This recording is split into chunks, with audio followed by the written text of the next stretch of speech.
What's up, Dave?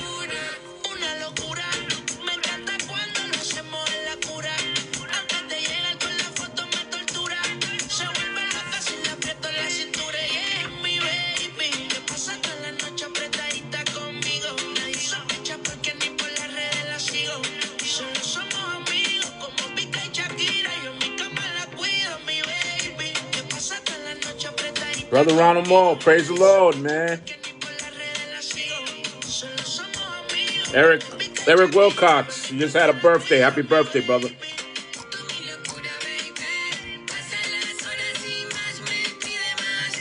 Salutations, Brother Martinez.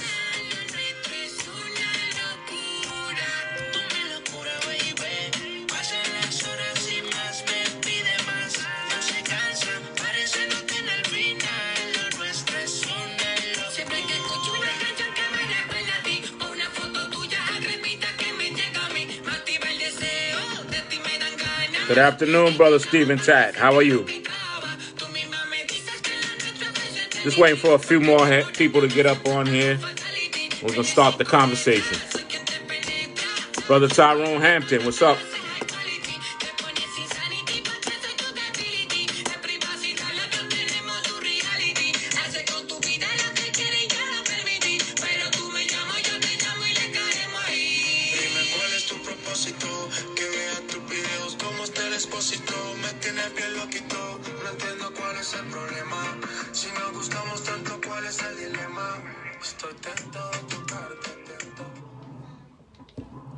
So good afternoon, everybody.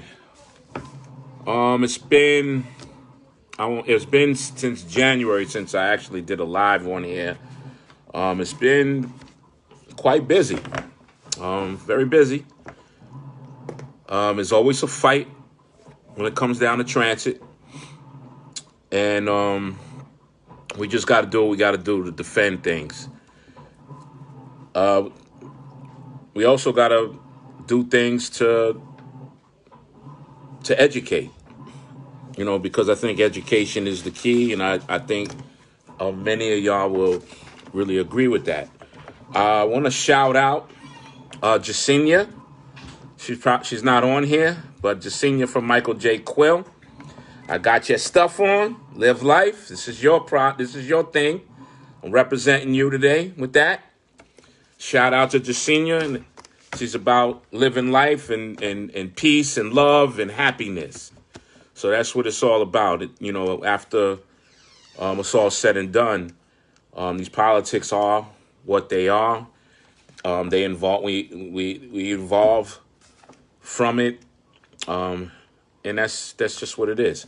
Let me get right into this thing here, and let's talk about the pick and why we stopped it here in the OA, and basically what the future holds, because I think it's important. There was some fights during COVID-19, right? And the fights that was going on during COVID-19 ended up being about school closed and school open schedules. Now, while we don't have that many school closed and school open schedules in Manhattan, we do have a lot in the Bronx, and we do have an abundance in Brooklyn.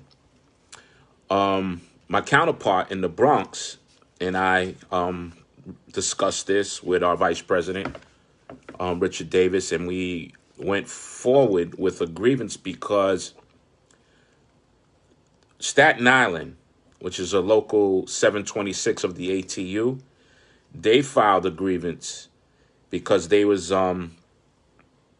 they was messing with them with their pay. So they ended up winning the grievance about pay, but then there was something in the arbitrator's decision that allowed management to manage, and as long as they gave notification. So what they attempted to do was do a blanket statement to everybody in the Department of Buses and put in our pick that within 24 hours notice they can stop the pick. They can change the school open to a school closed schedule, and for the peripheral high schools and private schools, they can do a special hybrid schedules. And we said no to that, and a grievance was born, and I filed it. And we also stopped the pick based on safety stuff that was going on from the COVID-19 stuff. And ultimately, we won. We won the temporary argument because it's going to come back. We won the temporary argument, and what's going to happen is later on they're probably going to try to put this information inside the general pick, and once again we'll put up the fight. But then we're fearful of what an arbitrator may think about that once we put up the the fight up on the pick at the general. Now, why I believe that might be problematic for us, and I'll tell you in advance, is because when we came up with these non-holiday schedules some years ago, it started off as a grievance, and in that grievance, the arbitrator agreed with us. We won that grievance. We made it clear that the Transit Authority cannot implement change in the middle of the year on bus operators because we pick our money for the year. We pick our salaries based on the money and the income we want to make, and it all coincides with our pension and the 10% we're allowed to make every year over the previous year's amount. So now, fast forwarding, we have a similar situation, except it's concerning our pick. So now, just wait for it. It's going to be another fight come the general pick. All right. So, moving along from that,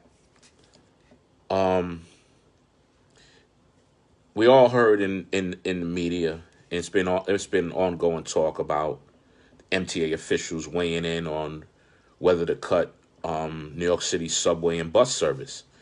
And our biggest fear is because of the things that were going on during COVID and people working from home, that this will later become an issue.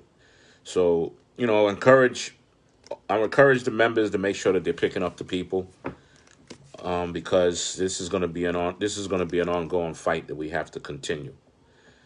Now, the problem that I'm having with the MTA and the transit managers is the fact that they're utilizing COVID-19 as an excuse to attack our work. And I'm going to use Tuskegee Depot as an example because we have the COVID cleaners, and the COVID cleaners are there to make sure the operators are safe, everything is disinfected. So when they came out with the extra list, they decided that they're going to put a small amount of slots on the extra list. And anybody who's paying attention and can do mathematics know that something wasn't right with that. And what they did was they took the existing COVID cleaning, which is not on anybody's extra list or anybody's board, and they just minus the work in Tuskegee. So we had some arguments and some battles about that, and there's been continuing discussions on that. I believe we might have been able to achieve some more slots on that, but I'll check on that tomorrow when I get in.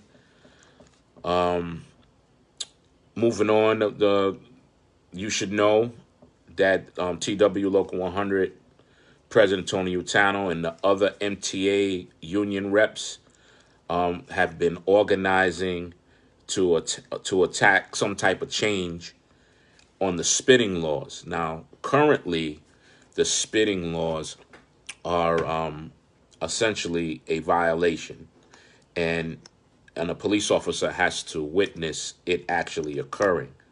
So it's not an assault. We carry it as an assault in transit, and so just to keep the pay going, but we're trying to up the penalties.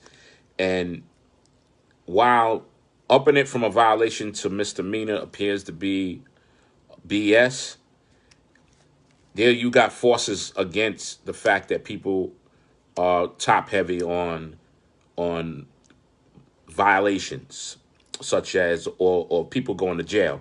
So there's a big fight, one to protect the bus operators, and then there's another fight going on to keep people out of jail. So that becomes a political thing, and which was good, at least in the eyes of the media and the public, is that all 5 district attorneys from every borough got on the same page to support upgrading the law.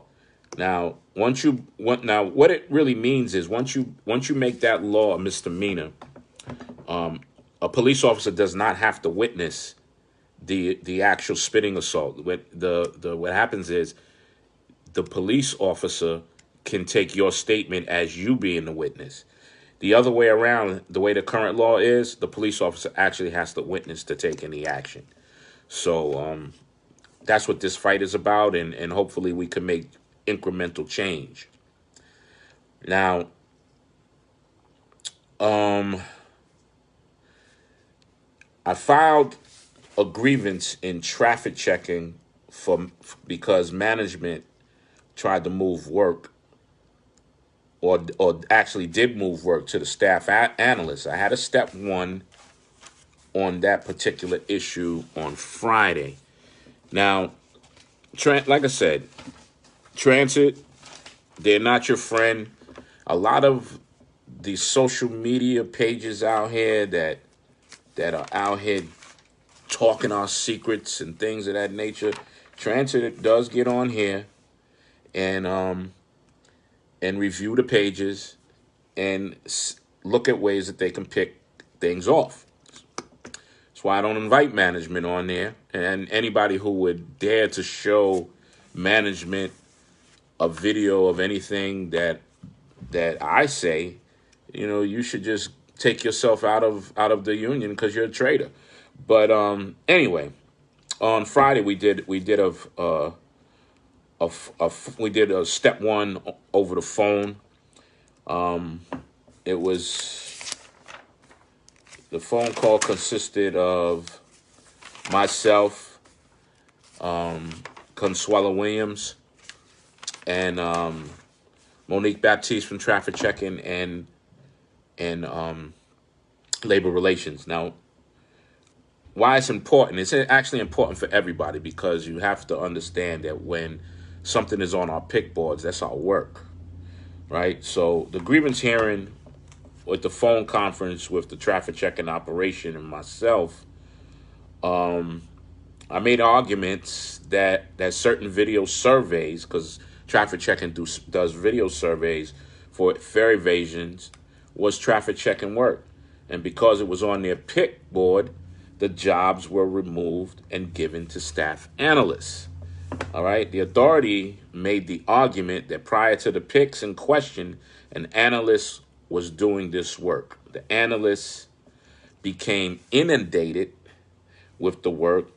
It was decided to branch that work out to traffic checking. That was the Transit Authority's argument. Consuela Williams, the chair of traffic checking, basically, when questioned on the authority's statement, she said it was never mentioned to her about belonging to staff analysts. The authority said it was only done on the manager's side of the house, and no one from the union was notified. It was too much work for the analysts and was offered to traffic checking. So this is what the manager said. It was too much work and it was offered to traffic checking. And then meanwhile, at the same statement, it was said it was only done on manager's side. So there's some contradiction right there in our hearing.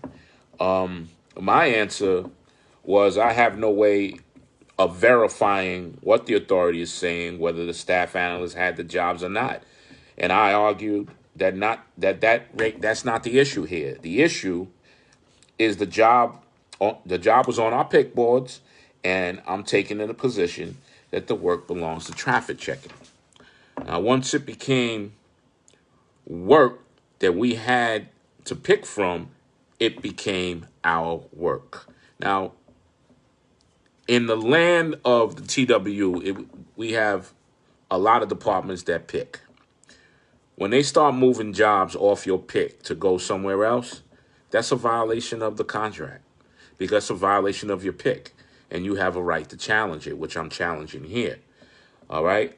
The TA also stated that the work dynamic has changed in traffic checking, and they basically blame COVID as the cause and an excuse to eliminate jobs.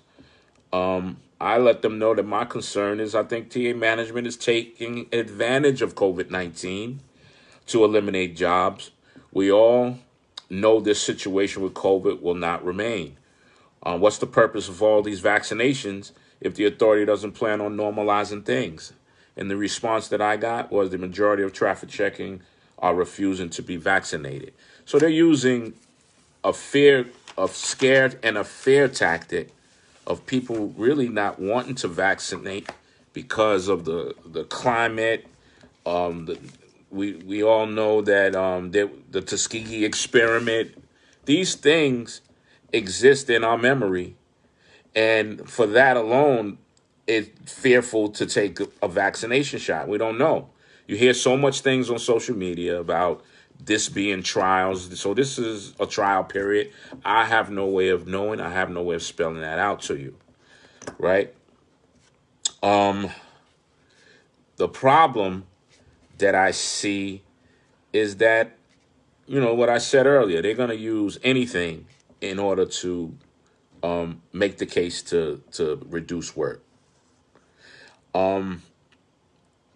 Moving on, I want to have a discussion about the discipline first method in Michael J. Quill Depot.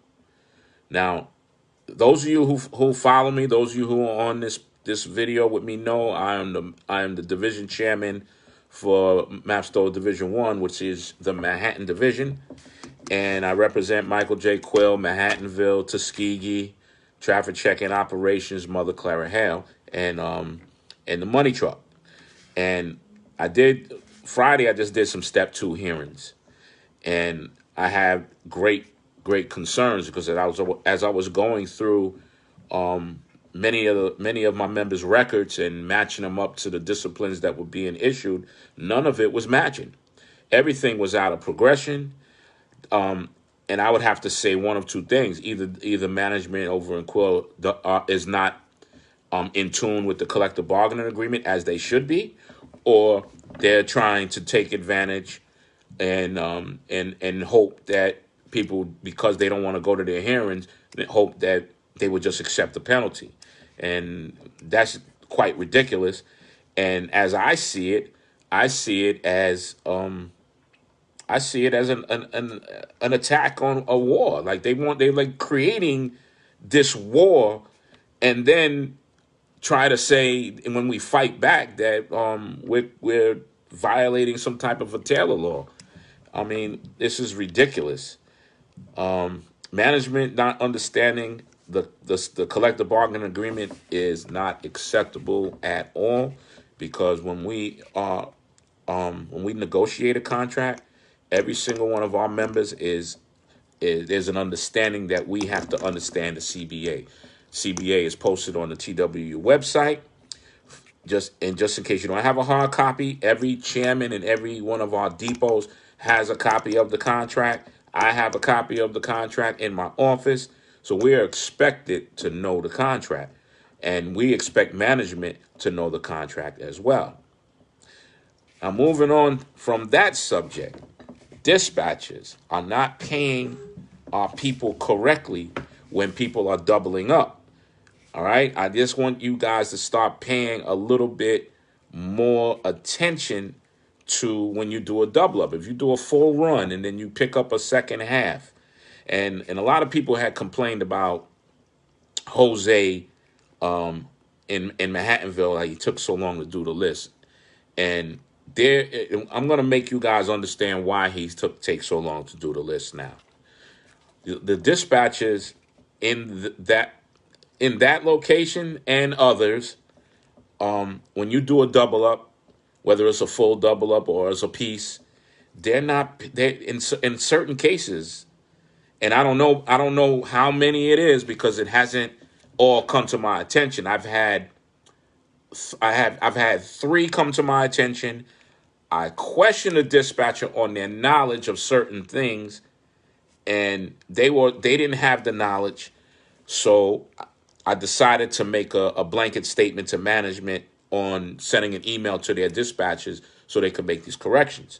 Now, doubling up, when you double up, you're supposed to get paid travel allowances, reporting and clearing allowances, and then headway allowance, inclusive of whatever the pay is. So that ups your pay, and you guys got to pay attention to that. And you may ask, well, how do I do that? Well, look at the print. When you look at the print, everything how that run pays is up there. If there's a travel allowance to make a relief, and it's 28 minutes, they're supposed to add that to you if you have to make a relief. If it's a pullout, they got to give you the 10 minutes or so, and then the headway allowance on top of that. So there's things that they have to pay, and it's not being malicious. The computer in UTS doesn't pay it automatically. The dispatcher has to know that much of their job in order to add that to your pay, right? So, yeah. So, it's a teaching moment. You got to be teachable. You got to be teachable. You're not always right, and that's for the critics out there. They think they have a lot of things to say, but they're not always right in what they're saying. Matter of fact, I can tell you that I'm gonna tell you about a lot of the criticism. About 85% of what they say is wrong, right? 85%. You got to be teachable. You're not always right. Remember when you was allowed to take your 401k and your 457k, and it was supposedly having no penalty. But guess what? If you are filing married and both you and your spouse are making a nice salary, you may find yourself in a different category. And plus, because you might, whatever amount you took off your 401k, let's just say for this instance that it's 100,000, and you put it in once you take it out and put it in your bank account, you pay the taxes on it, but then the allowable income has been violated, and then you might find yourself, instead of receiving a tax refund, you may find yourself owing thousands of dollars. All right, talk to your accountant before you touch anything with your 401k, because it's very important. All right. Governor Cuomo. There's big talk in the media about Governor Cuomo. Now, for us in this union, Governor Cuomo was the reason why Tier 6 exists in the first place, right? So there's really no love lost for a lot of people. Even though we expected Governor Cuomo to correct it, at some point, looking at what's going on, that's not going to happen, right? Not under this governor, and not right now. However, the governor, if he's in fact guilty of what they think, what they're saying he's done, then of course he has to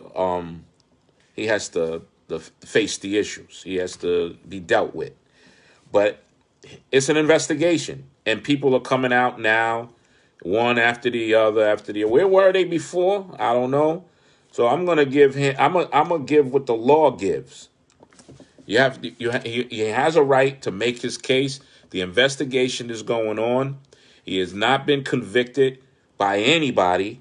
I don't know why we're sitting up here saying, "Oh, he needs to resign." Oh, just think about this for a moment. During this last year, this time, all the way through, when he gave the updates and everything, everybody was like, "Oh, this is America. This is America's governor." Right? He ruled with an iron fist. He told people how things had to be done. He controlled things that was in his power to control, even over the mayor. So now this whole thing becomes politics because now he's being um um he's being accused. So now everybody who maybe he abrased at some point, maybe now they're saying, "Oh, now this guy needs to resign." It's politics. And if he's guilty, then yes, he should resign and face the charges. But he is entitled to the investigation. He is entitled to a trial with his peers. It's not right that they just have him guilty and not give him a chance to defend himself.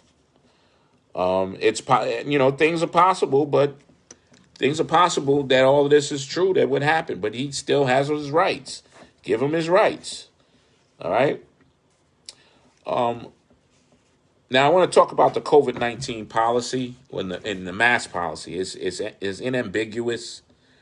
I did a step 2 hearing over this because someone made a customer complaint over wearing the mask, and because of whatever reason, they wanted to come with discipline. But I just had a complaint in one of the depots I represent just the other day about the fact that the operator wanted the customer to wear the mask, and they wasn't wearing the mask. They called the command center. The command center told them they had to drive the bus anyway. What do you want them to do? And said it nasty. So it can't be no double standards, and no, we tolerate double standards around here. But the COVID-19 policy is unambiguous. And that's the mask policy is unambiguous. It tells you who's required to wear a mask, and at the same time it says something about 6 feet distance, and then you're not required to wear a mask. But yet we got shields, we got whatever we got on the bus to protect us, and we're just not gonna tolerate taking some crap over this mask stuff. You're not forcing the public to do it.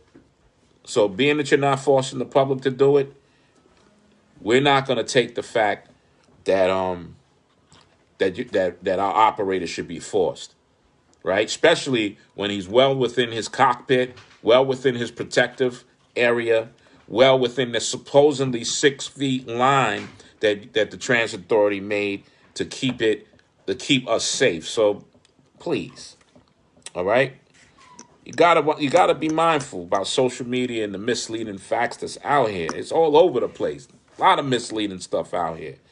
I could tell you the sky is blue, and then turn around it was gray yesterday and it was blue. And then if people don't research this stuff themselves, they'll swear to God that it was gray.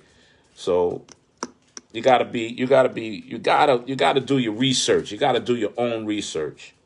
I'm telling you. You got to do your own research. Oh,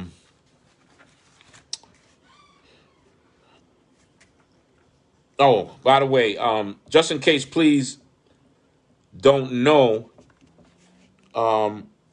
Thursday it was announced that we would be receiving the raise that the Transit Authority said initially that they wasn't going to give us. And some people say, well, how is it a fight for something that we've already negotiated and signed off on? So I say unto you guys, the ones that speak like that, we always fight with transit over what we feel have been collective bargained already. We always fight over that stuff. So, and let me take you down memory lane for those of you who was here. In 2010, we had a chairman who was hell-bent on not giving us our raise. We had to fight that out. We had to do pickets. Yeah, we signed the contract, but we ended up like picking in the guy's house. We was doing what we had to do to put the media pressure on to say that a contract is a contract. We signed the contract. You have to give us our raise. Basically, it's the same thing. Contract is a contract. You have to give us our raise. Period. All right.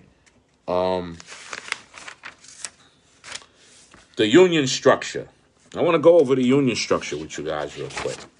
So there's, I'm kind of finding a lot of people don't really know. In the Transport Workers Union, which is the union that represents us internationally, John Samuelson is our president, right? And we have a lot of different locals outside of that. In TW Local 100, Tony Utano is the current president. Earl Phillips is the secretary treasurer. Latanya Cripps is the recording secretary.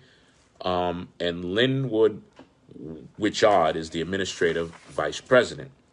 Now, for all arguments, we're going to go into MAPSTOA, the MAPSTOA office and what's represented. Sergio, I know you want to talk about something. Let me go through my agenda, bro. Then you can do what you can do. All right. So now MAPSTOA is represented by Richard Davis, who's the vice president. Donald Yates, which is me. I'm the chair of MAPSTOA Division 1, which is the Manhattan Division. I represent Manhattanville Depot, Michael J. Quill Depot, Tuskegee Depot, Mother Claire Hale Depot, CRF, which is the money truck, and traffic checking. Claude Marshall is the division chairman for MAPSTOA Division 2, and that's the Bronx Division. He represents Gun Hill, West Farms, Kingsbridge, property protection, and MAPSTOA maintenance is represented by Mike Wren, who is the division chair, and you also have Tommy Lanane, who is the maintenance director. They have all the depots in MAPSTOA. They have 9th Avenue Shop. They have Zariga, and they also have career and salary over at 2 Broadway, which makes up the MAPSTOA breakdown. All right. Now, again, I spoke on the union structure and the MAPSTOA breakdown. We follow the CBA. We do things different in MAPSTOA. We just do. We follow the CBA, but we definitely do things different. We believe in our unity, and it's definitely prevalent because the politics have already focused on breaking that chain. Many of them never served in the lower capacity of union representation, but want to lead the union. If you don't know your jobs, how can you defend our work? Learn your damn craft. That's how I keep saying that. Learn your craft.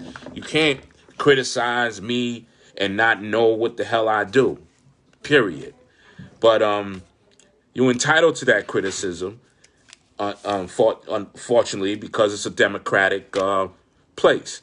But until you know what I know, you really ain't got nothing to say.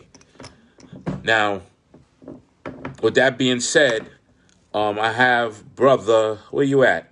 Serge, you still on here? Serge want to get on here and say something. So, nope, Serge is not here no more.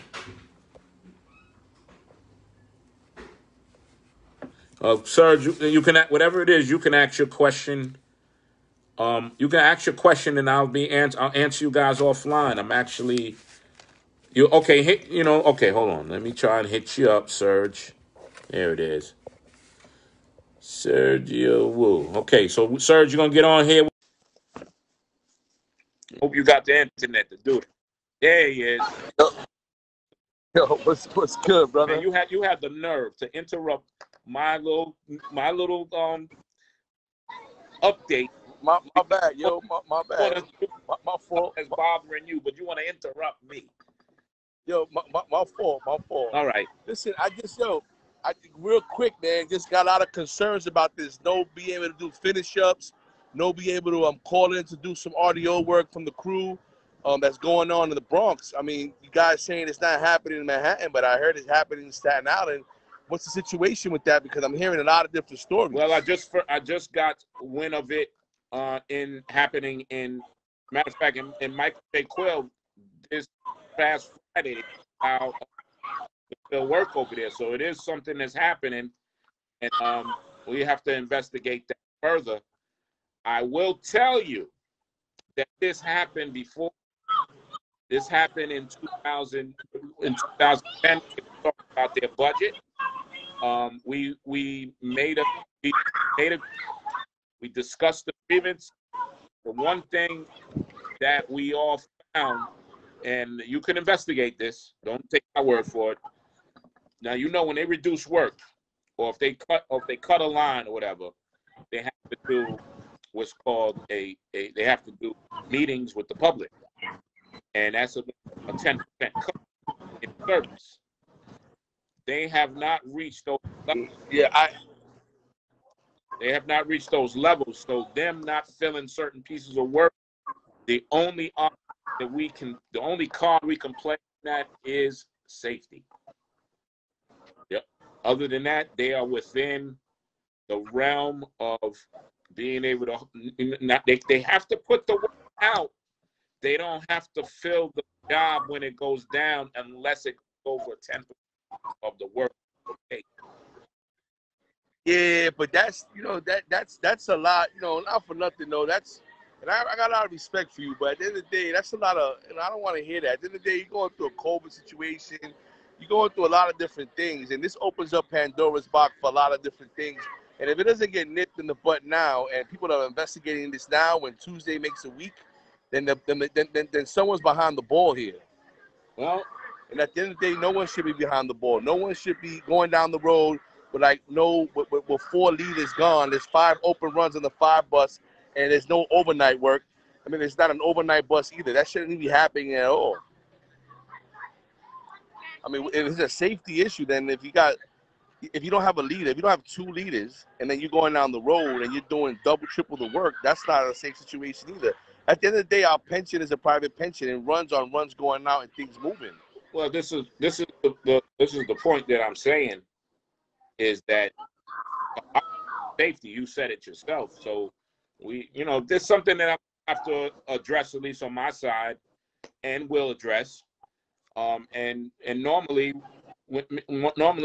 myself and Marshall work together to resolve the issue. We'll put our heads together and see what we can do about this. Well, I think that not only should you put your heads together, I think you should get some other input from other areas, from people maybe that not be in the union as someone as myself, but there's a lot of ideas that should be thrown around to combat that. And I don't want to talk about it over the live because it's not a kosher thing to do.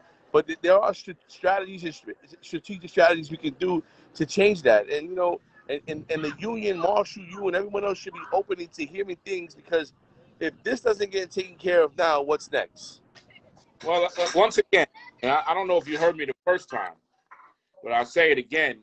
This happened in 2010, and there was an issue, or there was a fight on this thing. The bottom line, if the work wasn't cut by 10%, we had no fight. The only fight that we have is safety, and everybody has to stand up for safety. You got to read between those lines, okay? Yeah, I get that. I get it. But I mean, I just think that when it happened on day 2, something should have happened. I have an old school mentality of how things should work. And at the end of the day, sometimes you got to fight fire with fire through the safety version of it. And that's my take. Like, I just think that the union should show a little more concern, because I know that my chairman is concerned about it. You know what I mean? And he's addressed it.